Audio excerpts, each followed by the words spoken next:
بسم اللہ الرحمن الرحیم۔ ناظرین، صبح شام کے اذکار کی بہت زیادہ فضیلت ہے۔ یہ حفاظت ہے۔ جب انسان صبح شام کے اذکار کر لیتا ہے تو وہ اللہ کی حفاظت میں آ جاتا ہے۔ وہ ہر قسم کے جادو، جنات، شیاطین کے شر سے اور فتنوں سے محفوظ رہتا ہے، چونکہ اس نے اللہ سبحانہ و تعالیٰ سے مدد طلب کی ہے، اور اللہ سبحانہ و تعالیٰ اپنے فرشتوں کے ذریعے سے اس انسان کی حفاظت کرتے ہیں۔ لیکن افسوس کا مقام یہ ہے کہ اکثر لوگوں کو صبح شام کے اذکار کا ہی نہیں پتہ کہ صبح شام کے اذکار کون سے ہیں۔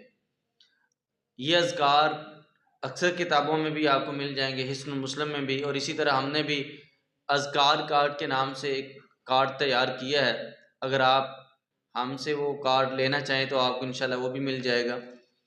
اور اسی طرح اللہ کے نبی علیہ السلام نے اپنی ساری زندگی کا یہ معمول بنایا کہ اللہ کے نبی علیہ السلام صبح شام کے اذکار کرتے تھے۔ ان دعاؤں کے پڑھنے کی وجہ سے انسان کو اجر بھی ملتا ہے، انسان اللہ کی حفاظت میں بھی آ جاتا ہے، جیسا کہ حدیث میں آتا ہے، بسم اللہ الذی لا یضر مع اسمہ شیء فی الارض ولا فی السماء وہو السمیع العلیم۔ جو شخص 3 مرتبہ صبح شام یہ کلمات پڑھ لیتا ہے تو زمین و آسمان میں کوئی چیز اس کو نقصان نہیں پہنچا سکتی۔ اور اسی طرح رسول اللہ صلی اللہ علیہ وسلم نے فرمایا، ایک صحابی اللہ کے نبی کے پاس ہے، اللہ کے نبی رات کو مجھے بچھو نے کاٹ لیا، تو آپ نے فرمایا کہ اگر تم یہ دعا پڑھتے، اعوذ بکلمات اللہ التامات من شر ما خلق، تو تجھے کوئی چیز نقصان نہ پہنچاتی۔ معلوم یہ ہوتا ہے کہ جو لوگ بیمار ہوتے ہیں یا کوئی بیماری آ جاتی ہے، حادثہ ہو جاتا ہے، تقدیر میں بھی لکھا ہوتا ہے، لیکن اکثر اوقات لوگ دعائیں نہیں پڑھتے۔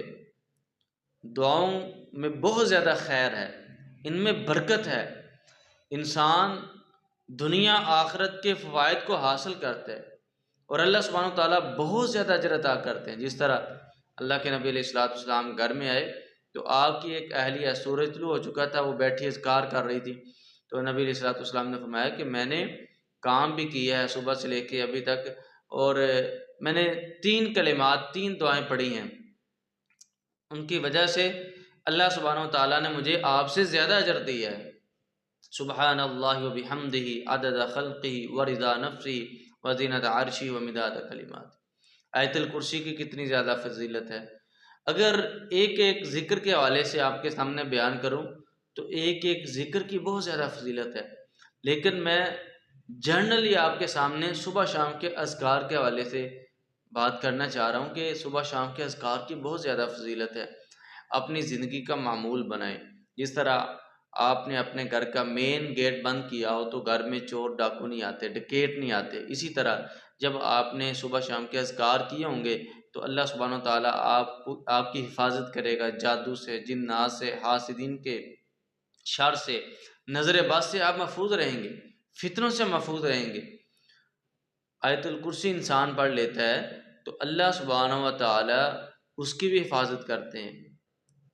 اگر کوئی شخص ہر نماز کے بعد آیت الکرسی پڑھتا ہے، نبی علیہ السلام نے فرمایا کہ اس بندے کے درمیان اور جنت کے درمیان صرف موت کا فاصلہ ہے۔ تو اس لیے صبح شام کے اذکار کی پابندی کریں، بہت زیادہ فضیلت ہے ان کی کہ انسان اللہ کی حفاظت میں آ جاتا ہے۔ اور صبح کا جو وقت ہے، اکثر لوگ صبح کے وقت سوئے رہتے ہیں۔ حدیث میں آتا ہے، اللہ کے نبی علیہ السلام نے فرمایا، اللہم بارک لی امتی فی بکوری، اللہ سے دعا کی کہ اللہ میری امت کے صبح کے وقت میں برکت رکھ دے۔ یہ صبح کا جو وقت ہوتا ہے اس میں یہ بابرکت وقت ہوتا ہے۔ صحابہ کرام کے متعلق آتا ہے کہ صحابہ کرام جب بھی کوئی قافلہ روانہ کرتے صبح کے وقت روانہ کرتے، چونکہ بابرکت ٹائم ہے، اللہ کی طرف سے برکت آتی ہے۔ تو اس لیے صبح کے وقت اذکار کرنا، اللہ سے مدد طلب کرنی، اللہ سبحانہ و تعالیٰ کی نصرت کی دعا اور التجا کرنا، اور جو شخص صبح شام کے اذکار کرتا ہے وہ بڑے سے بڑے فتنوں سے محفوظ رہتا ہے۔ اکثر لوگ دیکھا ہے کہ وہ قرآن کی تلاوت تو کرتے ہیں لیکن اذکار نہیں کرتے۔ تو معمول بنائیں صبح شام کے اذکار کا، صبح شام کی دعاؤں کا، جو اللہ کے نبی علیہ السلام نے ہمیں بتائی ہیں۔ جس طرح حدیث میں آتا ہے، رسول اللہ صلی اللہ علیہ وسلم نے فرمایا کہ جو شخص سبحان اللہ و بحمدہ سبحان اللہ العظیم اس وظیفے کو پڑھتا ہے، فرمایا کہ جنت میں اس کا مقام بلند ہوگا، الا یہ کہ جس نے اس وظیفے کو اس سے زیادہ پڑھا ہوگا اور میزان میں یہ کلمات سب سے وزنی ہوں گے، تو اس لیے صبح شام کے اذکار کی آپ نے پابندی کرنی ہے۔ انشاءاللہ اگلی ویڈیو میں ہم کوشش کریں گے کہ صبح کے اذکار ریکارڈ کر کے اپلوڈ کر دیں، اور شام کے اذکار بھی۔ جو لوگ قرآن نہیں پڑھے ہوئے، جو نہیں پڑھ سکتے، وہ صبح شام کے اذکار سن بھی سکتے ہیں۔ اللہ تعالیٰ ہمیں توفیق دے کہ ہم صبح شام کے اذکار کی پابندی کریں۔